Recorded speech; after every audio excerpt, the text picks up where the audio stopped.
or beg the church for the to give them money for the burial. Yeah. So everybody should have life insurance. Point blank. Even if you don't have kids. Yeah, absolutely. Even if you don't have kids, I mean, because when you die, somebody's got to pay to bury you, and really that even goes deeper into the discussion about just making sure you have your arrangements, in place, so that because if you don't, what'll happen is everything that you have, anything you leave for anybody, is going to get caught up in probate. Uncle Sam's going to take a big chunk of it, and so a lot of times you hear about even Prince. I think Prince died, and I don't know if Prince had a will. That's why. Yeah, that's what it was. He didn't have a will. He didn't have a will.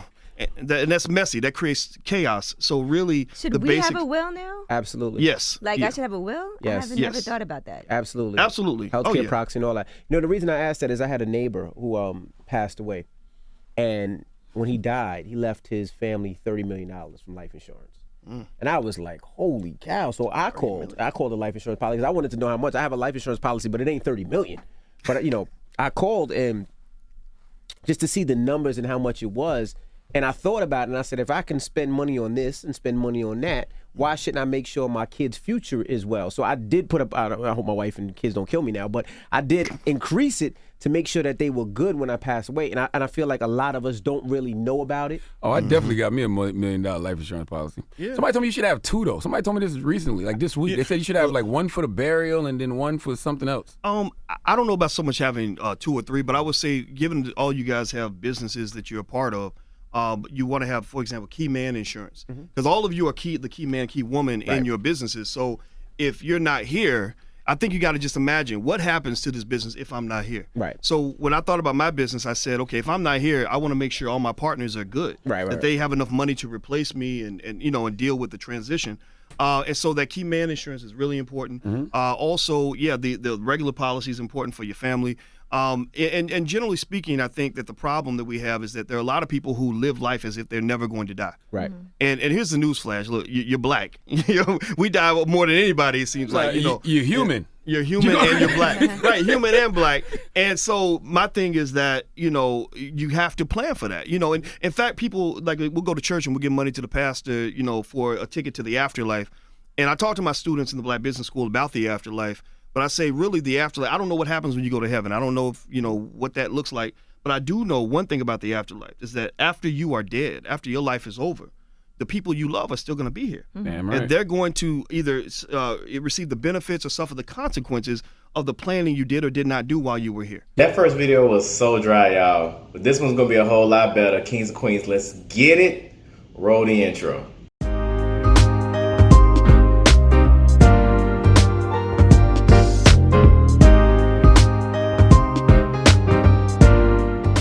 So what's up, Kings and Queens? My name is Joshua, but you can call me Jay the Wonder, and welcome to the King's Mind. All right, so first off, shout out to Breakfast Club for that clip. That is when they interviewed Dr. Boyd Watkins talking about life insurance. This is number three. This is number 3 of things that make a king, right? Look to the future, plan for it, even the one that you won't be in. This is important. Now, a little bit about me. I'm an insurance agent. I'm insured in accident, life, and health. The company that I start off with is the Duck. Shout out to Dorian Affleck, right? And that's what I did. Just to let y'all know, I got like a bunch of these. This box got like a heavy bunch of stuff in it. I got more stuff in it. Basically, just to let you know, I was the #1 account opener in Affleck in my whole region. I hit every single bonus. No, I didn't have friends or family. My family had pre-existing conditions, so they were gonna get denied by most of the stuff. I was 3 months behind on rent and my car note. So the best thing that I had was a really good mentor to show me how to get it. There will be videos of breaking down sales for those that are in insurance that need a more logical and simple approach to selling insurance. But enough about that. That's basically let you know that when it comes to the things that I'm gonna be talking about in King's Mind, especially when it comes to insurance, life insurance, things of that nature, know what I'm talking about. But Josh, why do you have that stuff behind you hung up like all the other videos? Lazy. Procrastination. Gonna be videos about that too. I need to do better. Most definitely need to hang that stuff up. I don't know. I don't know why I haven't. But anyway, importance about life insurance. This may be a little long. I'm going to try to make it short because we're going to dive into the different types of life insurance. And we're going to dumb it down and simplify it in other videos, all right? Because we got a lot of that clip. Like, we got more clips from the Breakfast Club. We got more things that we'll be using. But in this reference of life insurance, he was talking about the necessity of it, right? The necessity of that in the will. First, let me just talk about life insurance in general. So life insurance is important because, one, it is setting the groundwork for the future. From me selling insurance from people that didn't have a lot to those who had millions, thousands, hundred thousands of dollars, life insurance is a big, important part of building wealth. Because wealth is not something that's immediately attained. It's something that's gained over time. So what a lot of the wealthier families have done, they didn't start out that way. Some of them didn't start out that way, right? Some of them, and I'm talking about all races, they didn't start out that way. But somebody decided to kind of lay the groundwork. In simplest terms, what I see a lot happens, especially with us, black people, my people, is that when someone dies, we come down, it's a hit, right? It's not really a bonus. Now, death shouldn't be a happy moment. Obviously, your loved one's gone. But it shouldn't be a burden either. What happens is we leave negative marks, debt behind. And the most that we try to get done is get the funeral paid for. But there's more that happens after you put that person in the ground. There's a lot more that comes with it. You got to see what they owe, debt, all type of things that happens afterwards that need to be handled. And in a simpler example that I've seen often happen is Miss So-and-so passes away. Miss So-and-so didn't have any life insurance or very little or maybe just burial plan.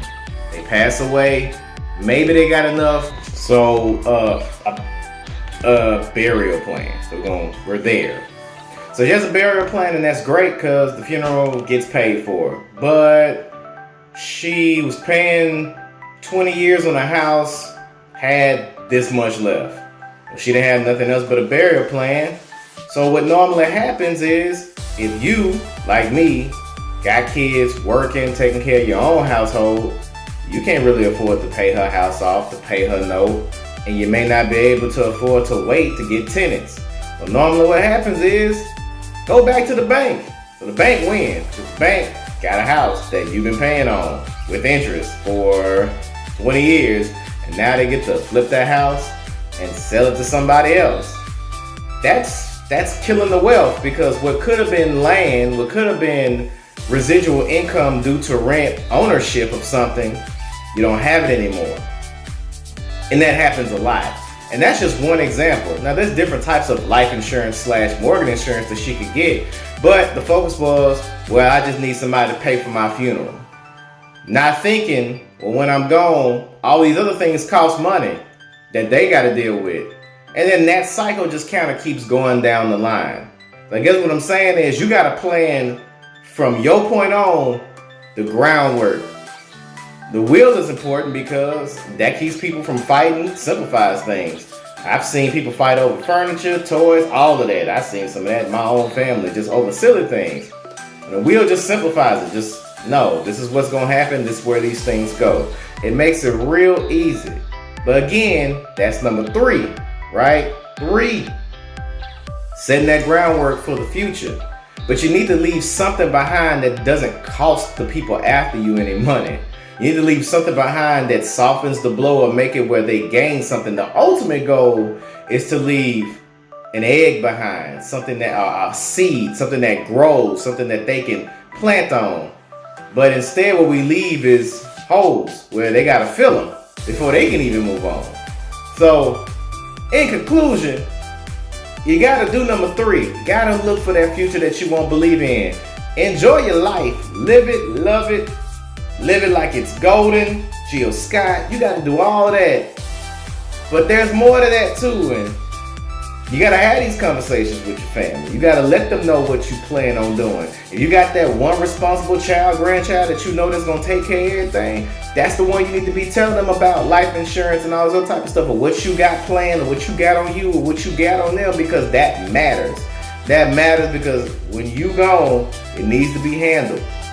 You don't have anything, you don't talk to them, they don't know what stuff's going on. They literally just listening to somebody tell them, hey, look, this person had all this debt, all these things, all this land, wasn't paying this, wasn't paying that. It's a lot. So you want to be able to communicate that. No, that was a weird, somewhat uncomfortable conversations to have. Hey, just let you know, when I die, this is what needs to happen, and this is what I want to happen. And instead of doing a will, you're responsible. Or you tell them, look, I got a will, and this is what's gonna happen. If you got a will, you kind of need to tell them what happened. But I'm just saying, this is the dialogue that needs to happen. It needs to be understood.